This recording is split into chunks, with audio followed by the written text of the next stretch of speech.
The crowd stopped breathing. Every single person in that room, 12 witnesses, most of them seasoned fighters, men who had seen broken bones and split faces and bodies folded by forces that redefined what pain meant. Every one of them went completely still.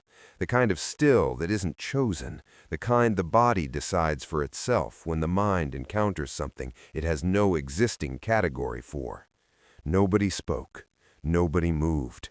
The overhead light in the gymnasium hummed its single electrical note into the silence.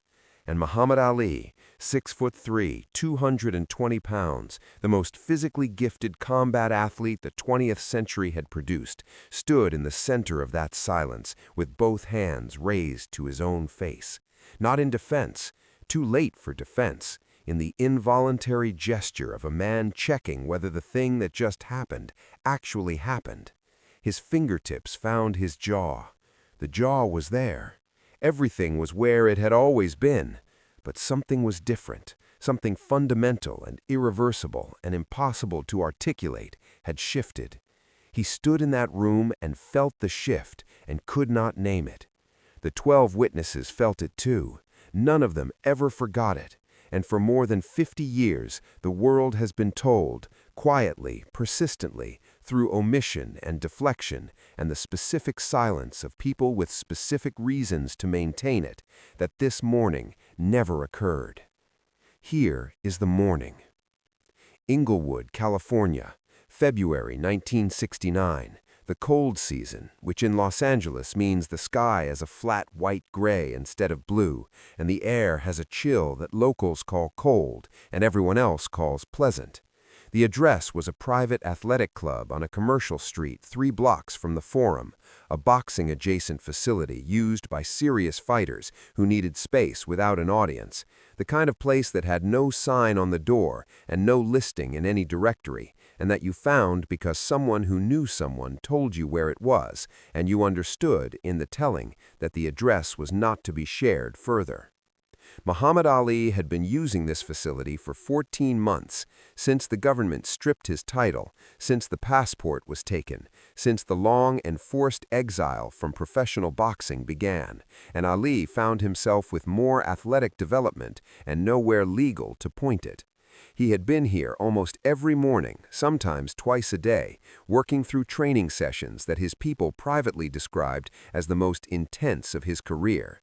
Not the punishing grind of pre-fight preparation, but something raw, the training of a man with a grievance who couldn't express it in the arena designed for grievances, and so was expressing it in the only way available, which was through the body, into the heavy bag, across the floor, into the speed bag until the sound of it was continuous, the rhythm of something that would not stop.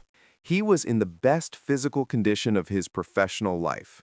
He had no opponent, he had no fight date, he had only this gymnasium and the morning, and the accumulated fury of a man who had been right about everything and been punished for it. The call came through a trainer named Caesar, not the labor organizer, a different man, a boxing trainer from East Los Angeles, who had worked with fighters across 3 decades and who had a reputation for knowing everyone in the Southern California athletic world, regardless of discipline. Caesar had seen Bruce Lee demonstrate twice in private settings. He had described what he saw to Ali in terms carefully chosen to be credible to a man of Ali's sophistication.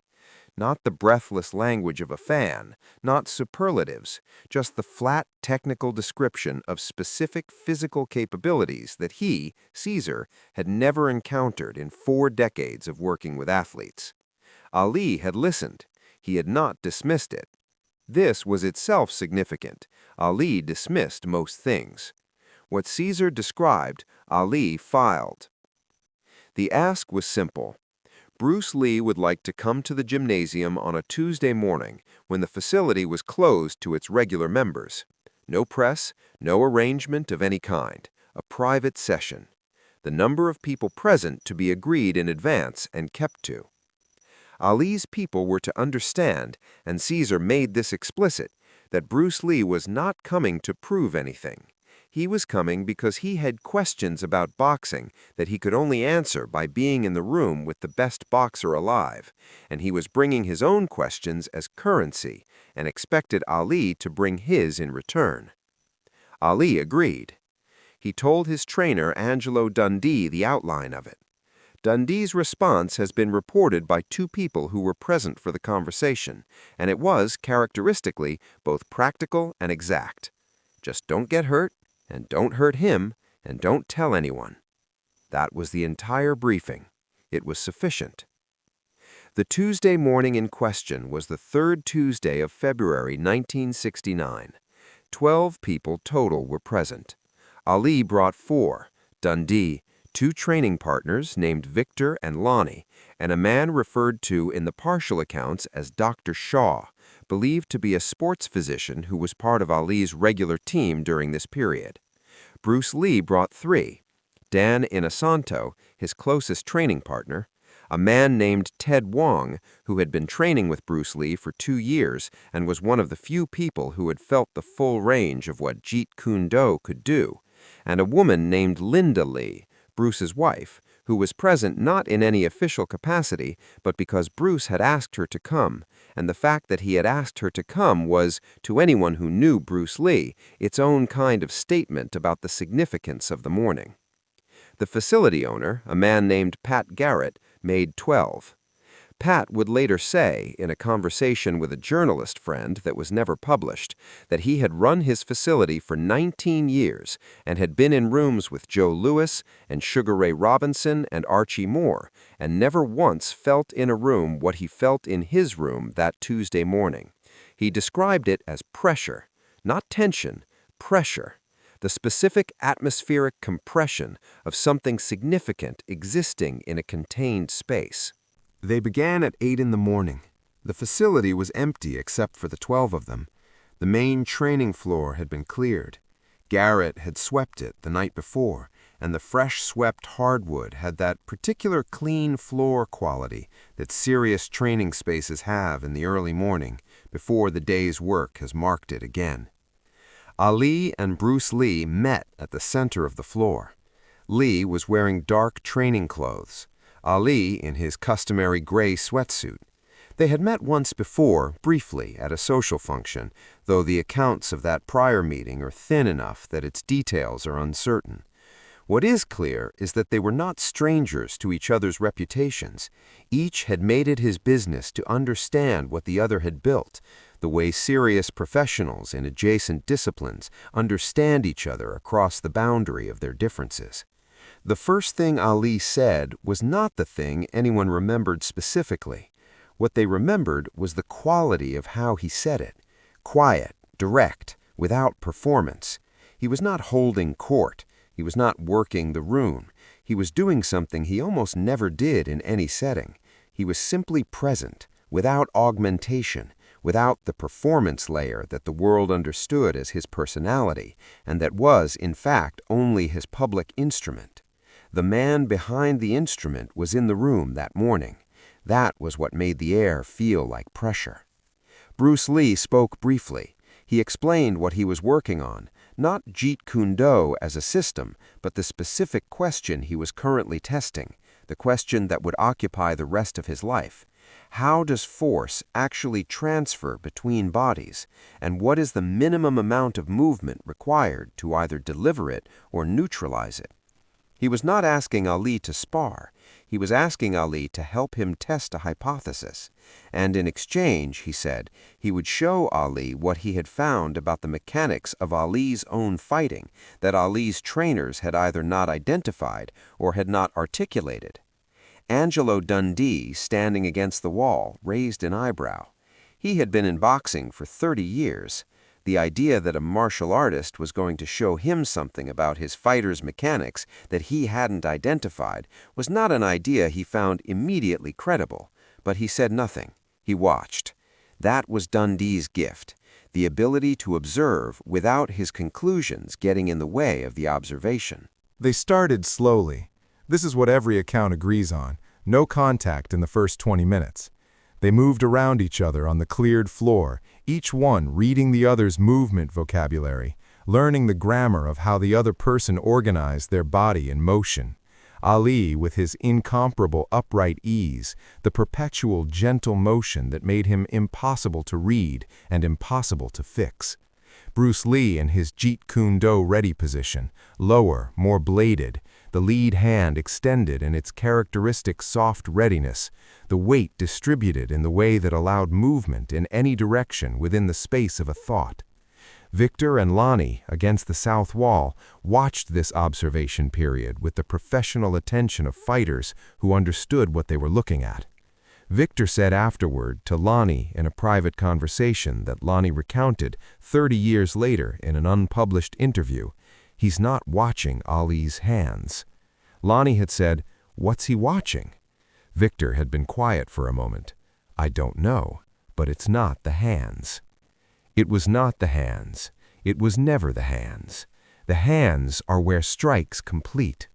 Bruce Lee was watching where strikes begin, and where they begin is in the body's root, the hip, the weight-bearing ankle, the slight forward lean of a shoulder beginning to commit. He was reading the language beneath the language, the grammar below the words, the decision before the action that the decision produces. He was, in the 20 minutes of observation, building a complete model of Ali's body as a physical system, its tendencies, its timing, the specific signatures that preceded each offensive action by fractions of a second that were invisible to the untrained eye and completely legible to his. After 20 minutes, Bruce Lee spoke. He said, "You lead the cross with your left hip. Before the hand, the hip. Every time." The room went quiet in a particular way. Dundee, against the wall, looked at the floor. Because Dundee knew this, it was a technical truth about Ali's cross that existed in a very small number of coaches' private assessments and had never been stated publicly. Bruce Lee had identified it in 20 minutes of observation from across a room. Ali looked at him. His expression had not changed, but something behind his eyes had adjusted. "What else?" he said. Bruce Lee said, "Shall I show you instead of tell you?" Ali said, "Yes." And the morning became what it was always going to be. Ali threw the jab. Not a demonstration, not a courtesy, the real one. The jab that sports writers had spent 15 years reaching for metaphors to describe. The jab that arrived before opponents registered the intention to throw it. The jab that was less a punch than a natural law. Something that happened to you the way weather happened to you, without negotiation. He threw it at perhaps 70% of his actual capacity, which was a number that would have ended the forward progress of anyone in professional boxing. Bruce Lee was not there. His head had moved, not far, 4 inches, the minimum necessary, and the jab arrived in the space where his face had been and completed its travel in empty air. Bruce Lee was already back where he had started. Nothing else about his organization had changed. His hands were where they had been. His weight was where it had been. The jab had passed through the space he had briefly vacated, and he had returned to it, and the whole event had taken less time than it takes to blink. Ali reset. He threw it again, faster this time, 10% more, a real increase, not a gesture. The jab that Sonny Liston had not solved, that Floyd Patterson had not solved, that had arrived in professional bouts with a velocity that camera technology had at various times failed to capture. Same result. The head moved 4 inches, the jab arrived in the space, the head returned. Bruce Lee watched him with the same expression he had worn since they began, level, attentive, without excitement, the expression of a man for whom the thing occurring is not surprising because he has been preparing for exactly this thing in one form or another for 15 years. Angelo Dundee, against the wall, had stopped breathing through his nose. He was breathing through his mouth, slightly open, the involuntary adjustment of a man whose body has registered something that his mind is still processing. Victor and Lonnie were completely still. Ted Wong, on Bruce Lee's side of the room, had his arms folded and was looking at the floor with the expression of a man trying not to show that he had expected this outcome and was now watching other people encounter it for the first time. Ali shook his head once, not in frustration, in the specific motion of a mind clearing itself to think more cleanly.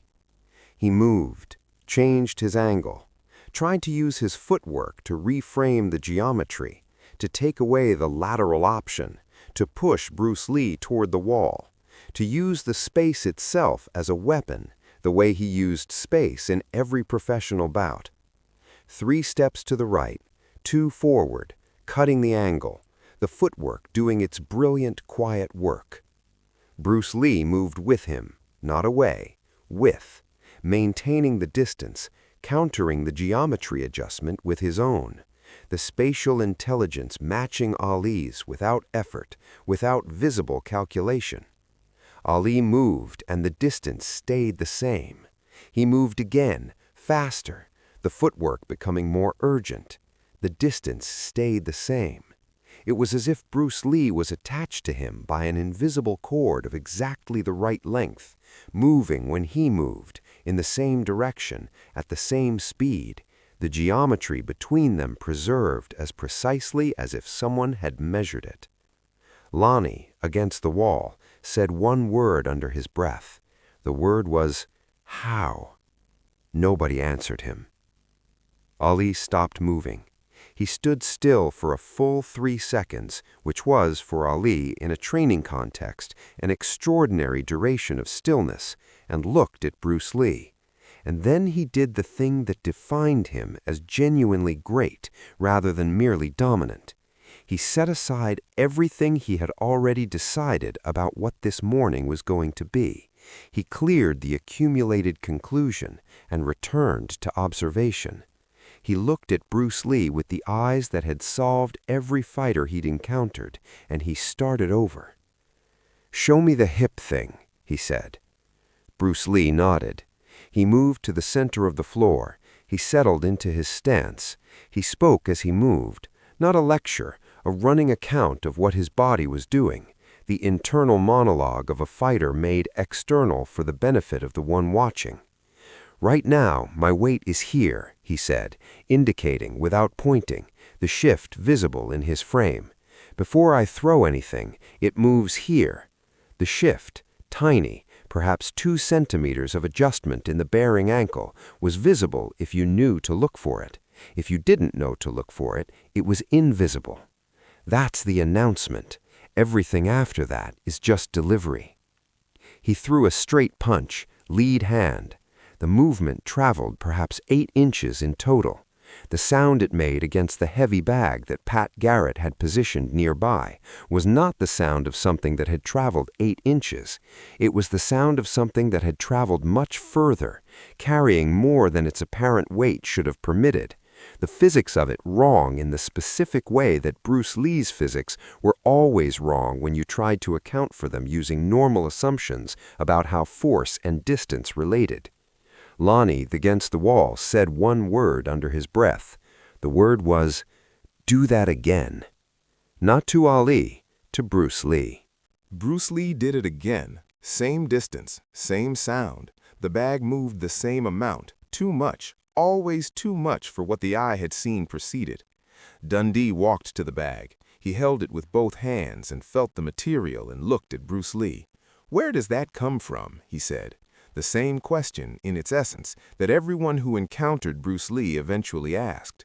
"The ground," Bruce Lee said. "Everything comes from the ground. The hand is just the last place it passes through." Dundee stood with his hands on the heavy bag for a moment. Then he looked at Ali. The look between them was private and complete, the communication of 2 people who had worked together long enough that the language between them had been compressed to almost nothing. Ali gave a small nod. Dundee returned to the wall. Now the session changed. What had been mutual observation and technical exchange became something harder to name, a genuine collaborative investigation, 2 fighting systems in dialogue, each one probing the other, not to find weakness, but to find truth. Ali began showing Bruce Lee things, not the public things, the showboating combinations, the theatrical footwork he performed for audiences, the private things, the adjustments he made in the late rounds of hard fights when his body was compromised and his combinations had to become more economical, the way he modified his jab in the 4th round versus the 12th, the specific weight distribution he used when he wanted an opponent to believe he was more tired than he was. He showed Bruce Lee the interior of what he had built, the architecture behind the facade, and Bruce Lee received it with the total attention of someone who understands the value of what is being given. In return, Bruce Lee showed Ali things that had no names in boxing, entries, angles of approach that existed in the gaps between boxing's positional system, trajectories that boxing's defensive geometry did not cover because boxing's defensive geometry had been designed to handle other boxing and nothing else. He showed Ali the trapping sequence, the deflect, redirect, and simultaneous strike that collapsed the distance between two fighters in a single flowing motion that boxing had no response to because boxing had no framework for what it was doing. He showed Ali what happened when a strike was thrown not at full extension, but from inside the normal striking distance, from the range where boxing assumed you were already safe. Ali, to his credit, tested every single thing. He did not observe from a safe distance. Each time Bruce Lee showed him something, Ali stepped into it and felt it, let it arrive, analyzed the sensation with the precise physical intelligence of a man who had spent his life reading what bodies did to each other. He was building a model, updating it in real time, the way he updated his model of every opponent he'd ever faced, but faster, with more openness, without the competitive defensive crouch that fighting for a championship required. He was learning, genuinely, from a man 65 pounds lighter than him who had walked through his jab twice without appearing to try. This is the part that was buried. Not the physical events, the slipped jab, the 8-inch punch, the geometry dance across the floor. Those could be minimized, contextualized, explained away by people with reasons to explain them away. What could not be minimized was this: Ali learning. Ali in a training room in Inglewood in February 1969, sitting on the floor with Bruce Lee, notebook open, an actual physical notebook that Victor confirmed and that Pat Garrett said he saw with his own eyes, writing down what Bruce Lee said about the weight shift, about the ground as the origin of force, about the announcement that every body makes before it commits to an action. Muhammad Ali taking notes. That was what they buried. Because the image of the greatest fighter alive taking notes from a 135-pound martial artist did not fit the narrative that boxing needed, that Hollywood needed, that the particular cultural mythology of both men needed in order to remain intact. The narrative required that the disciplines stay separate, that the giant stay giant and the smaller man stay in his lane, that the hierarchy of size and weight and the specific cultural architecture that boxing represented remain unquestioned. Bruce Lee threading Ali's jab and Ali writing down what Bruce Lee said about why he could do it, that was a story that reorganized too many hierarchies at once. So the people who were there said very little. Dundee said nothing on the record. Victor and Lonnie kept it between themselves for years. Ted Wong confirmed the meeting's existence to 2 people in his life and did not elaborate. Pat Garrett told his unpublished journalist friend a version that was complete enough to be real and specific enough to be believed. Linda Lee sat against the north wall through the entire session and watched. She was the only person in the room without a professional stake in what was occurring. No coaching relationship, no training relationship, no career that required a particular version of the morning to be true. She watched it as a witness, pure and unencumbered. Years later, well after Bruce's death, she would say in an interview that was published but not widely circulated, "That morning was the happiest I ever saw Bruce. Not because of what he could do, because he found someone who could make him do better. That sentence, in all the fragments and partial accounts and careful non-denials of the people who were in that room, that sentence is the most complete description of what the morning actually was. The session lasted 3 hours. 3 hours in a gymnasium on a commercial street 3 blocks from the Forum in Inglewood, California, on a Tuesday in February 1969, with 12 people present and no cameras and no press, and the door locked from the inside. In the final hour, they went properly. Not a fight. Both men understood that the word fight was inadequate for what they were doing and would create the wrong frame. They went in the way that serious practitioners go when they are trying to find the truth of a thing rather than win a thing. Full engagement, genuine speed, real force, but in the service of investigation rather than competition. What are the actual limits? Where does one system end and the other begin? What happens when Ali's footwork meets Bruce Lee's entry timing? What happens when Bruce Lee's trapping range meets Ali's clinch instinct? What happens when the greatest boxer alive brings his full professional intelligence to bear on the specific problem of a man who moves like Bruce Lee moves? What happens is this. Ali adapted, faster than anyone in the room expected, faster than Bruce Lee expected, and Bruce Lee had a very high assessment of Ali's adaptability, higher than almost anyone outside of boxing understood, because the public image of Ali was of a man who overwhelmed opponents with his gifts rather than outthinking them, and the reality was that Ali had more genuine in-fight intelligence than anyone who had ever worn gloves. He adapted to Bruce Lee's entries by shortening his combinations.